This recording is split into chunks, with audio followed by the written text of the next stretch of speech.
Ano? Hindi na kailangan ipagpaalam kung kailangan. Pwede ba naming hiramin yung mga investigasyon nyo dyan?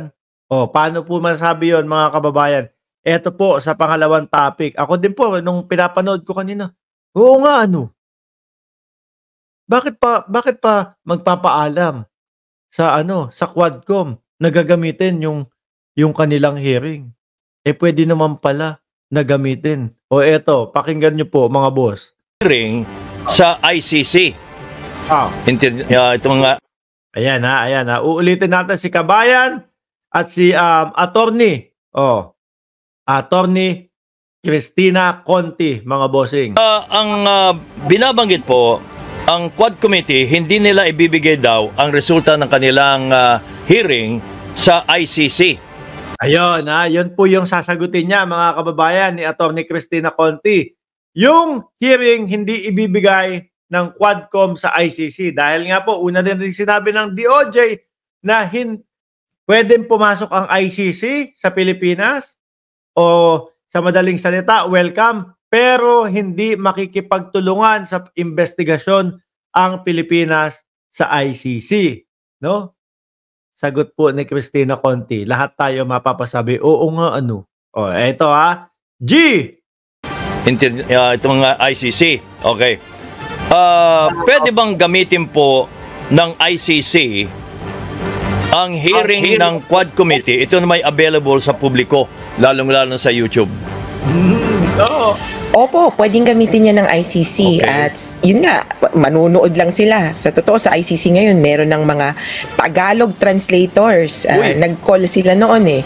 Kaya Naku, ayun, Bato, De La Rosa, Bungo, dating Pangulong Duterte. Baka nanonood na po yan ngayon, mga kababayan. No? Ang ICC.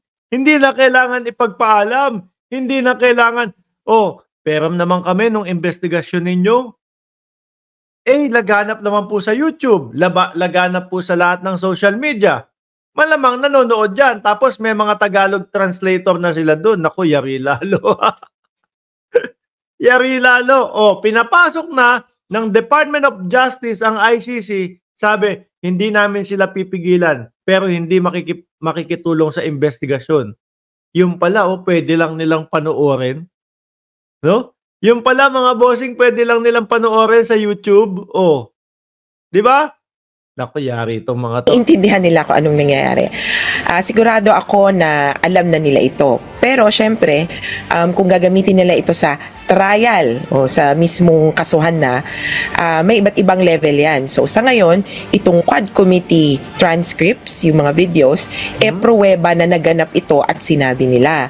Pero kung totoo yung sinabi nila, yan yung medyo iba pang level ng authentication. Opo. Kailangan ma-cross-examine. Pero sa minimum na sinabi nila yon na may ganitong impormasyon, pwede nang tanggapin. Mas importante din siguro na makuha nila yung testimonya na pirmado at notaryado. Kasi lalo ho, mga kababayan, nung sinabi na ni Garma, no? Sabi ni Garma, meron pong reward system. Sabi ni Bongo, wala pong katotohanan yung reward system. Wala pong ganun. Mamaya ibubuko natin si Bongo. Sabi nila, wala pong katotohanan yun. Sabi ni Garma, merong reward system. Nag-uumpisa yan sa 20,000. Tapos ang pinakamalaki, 1,000,000. Di ba? Tuloy natin to. Ito na yung public record, public document talaga. Kaya maraming pwedeng makuha talaga yung ICC. Pero kung paano nila ito i-qualify bilang ebidensya, may konti pang kailangan gawin. Reaction lang ho. Dahil ang sinasabi po ni dating Solicitor General Menardo Guevara na wala daw pong witnesses para i-confirm ang sinasabing reward system. At si Soljan Guevara ay Secretary ng Department of Justice nung panahon ng War on Drugs ng Pangulong Duterte. Sandali. Gusto niyo ang witness? Gusto 1 million po. Nandiyan po rin po yung nabanggit rin po niya, nandiyan po rin po yung reward na kanyang sinabi noon 1 million po sa mga Ninja Cups. Patay. Pag buhay, kalahating milyon lang po. Naku, mamaya na natin pag-usapan. Oh, yeah, meron na. meron na. Meron ng witness. Mag-witness ho kaya si Bungo, mga kababayan, laban kay Pangulong Duterte. Tapos gagamitin tong video na to, oh. Oh, tuloy ho natin muna to. Mamaya na yan si Bungo. Pangatlong topic natin si Bungo eh.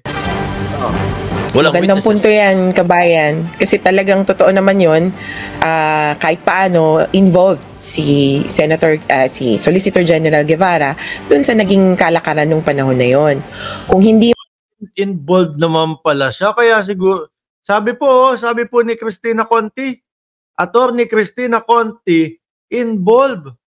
No, si Menardo Guevara, ulitin ko konti atras onte. O yan. Jan Guevara ay secretary ng Department of Justice nung panahon ng war on drugs ng Pangulong Duterte. Walang Magandang witnesses. punto yan, kabayan. Kasi talagang totoo naman yun, kahit paano, involved si si Solicitor General Guevara dun sa naging kalakaran nung panahon na yon. Oh! Involved daw doon sa kalakaran ng reward system. Eh baka kaya po yung huling vlog natin, sinasabi mga kababayan ni Menardo Guevara, sa DOJ ang punta niyan, hindi sa ICC. Baka kaya ayaw. Kasi involved siya. Naku! Kala ko po mga kababayan kasi 'di ba, sabi ko noon, tinitle ko nga ho 'yun eh. Sabi ko, mga dating bata ni Duterte ayaw sa ICC. Tapos maririnig mo kay Attorney Cristina Conti, involved pala. Kaya ayaw ng ICC. Naku ha. Solicitor General Guevara ha. Oh. Pati si Bersamin ayaw din ho mga kababayan sa ICC. Kung hindi man siya mismo ay kabahagi nung patayan, kabahagi siya nung kumbaga parang cover up o pagsasantabi nung problema. Sabi nga namin, bakit ngayon lang pinag-aaralan to? Bakit ngayon lang sinisilip? 8 years? Sa loob ng 8 years, wala kayong nakilalang witness, wala kayong nakausap. Naintindihan ko na walang lalapit on the ground. Diba? Walang lalapit talaga na biktima na, ay ako po, gusto ko pong magsumbong sa pulis. Ang isinusumbong ko po ay pulis rin. Talagang mahirap po yun. Baka yari ka pa nun. Di ba? Sinabi Magsusumbong ka, isusumbong mo si Pangulong Duterte. Tapos puro mga bata ni Pangulong Duterte yung mga nandun. So, kanino ka lalapit? Tahimik na lang muna. Pag nagbago na, sabi nga ni dating Senador Trillanes, alam mo, kapag ka nagbago ang administrasyon, iibahin mo din ang sinabi mo. Sabi kay Kerwin Espinosa, nangyari nga po ang katotohanan, mga boss. Pero isang hindi magulang na siya Opo. ngayon natatakot pag nakakita ng pulis.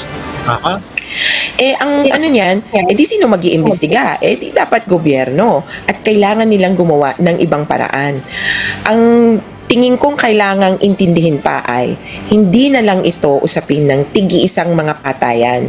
Mabigat kasi yun, di ba? Hanapin mo sino pumatay, paano pinatay, anong anggulo ng bala. May scene of the crime reconstruction ka kung maaari.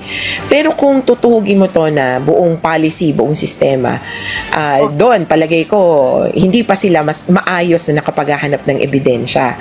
At sabi ko nga, alam niyo yung preventive suspension? Diba kabayan, pag ano ka, Dapat si Baste may preventive suspension na yun. Bakit ang tagal, ano? Preventive suspension, mga kababayan, isuspende muna hanggat gumugulong yung kaso. government employee, nakasuhan ka.